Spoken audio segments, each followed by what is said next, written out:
Sam opens a credit card statement, a $1,000 balance, but only $30 due. At first, that required payment looks surprisingly manageable. Sam assumes paying $30 will immediately reduce the debt to $970. But this is where the calculation changes. Interest is charged first. In 5 minutes, you'll see where Sam's payment actually goes and why this debt lasts for years instead. The minimum payment is simply the smallest amount required to keep the account current and satisfy that month's basic payment obligation. Paying it can prevent a missed required payment. But minimum does not mean the balance is being repaid very quickly or efficiently.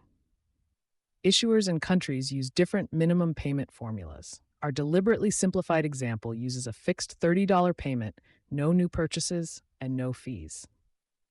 Sam's card has a 24% annual percentage rate, or APR, the yearly rate used to describe the cost of borrowing money.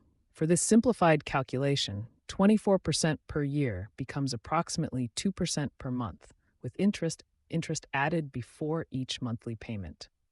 2% of Sam's $1,000 starting balance is $20. That amount of interest is added during the first month. Then Sam pays $30. $20 covers the interest, leaving only $10 to reduce the original unpaid balance. That original unpaid balance is called the principal. After the first payment, Sam owes $990, not $970. Now watch what happens in the second month. Interest is calculated on the remaining $990, not the original $1,000. At 2%, month 2 adds $19.80 in interest. Sam then makes the same $30 payment again. After covering that interest, $10.20 reduces principal. The remaining balance becomes $979.80. The principal is falling slightly faster because each smaller balance creates slightly less interest. Still, most of each early payment covers interest.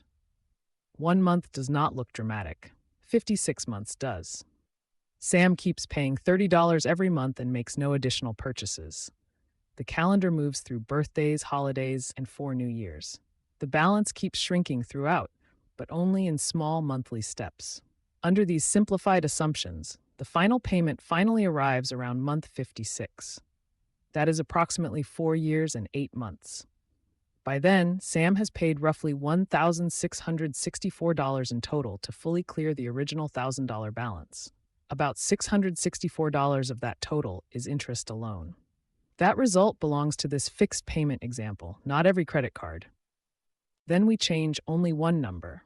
Sam pays $100 each month, while the balance, rate, timing, and fees stay unchanged. The first month still adds $20 of interest. But now, $80 of Sam's payment immediately reduces the principal instead. With the larger payment, the debt is gone in approximately 12 months. Total interest is roughly $127. Sam pays about $1,127 altogether, instead of approximately $1,664. So, a $30 payment means about 56 months and $664 in interest. A $100 payment means 12 months and $127. The reason is simple. After monthly interest is covered, every additional dollar reduces principal, creating less interest the following month. Real cards are more complicated. Minimums may use a balance percentage, add interest and fees, or apply a fixed minimum amount. Required payments may change as balances change. New purchases and fees can raise costs, and cards may calculate interest differently. Statements commonly show information about repayment costs, although wording and requirements vary by market. The key lesson remains: minimum means current, not fast. A higher fixed payment can shorten repayment significantly. Next, see how the same compounding effect can help savings and investments grow.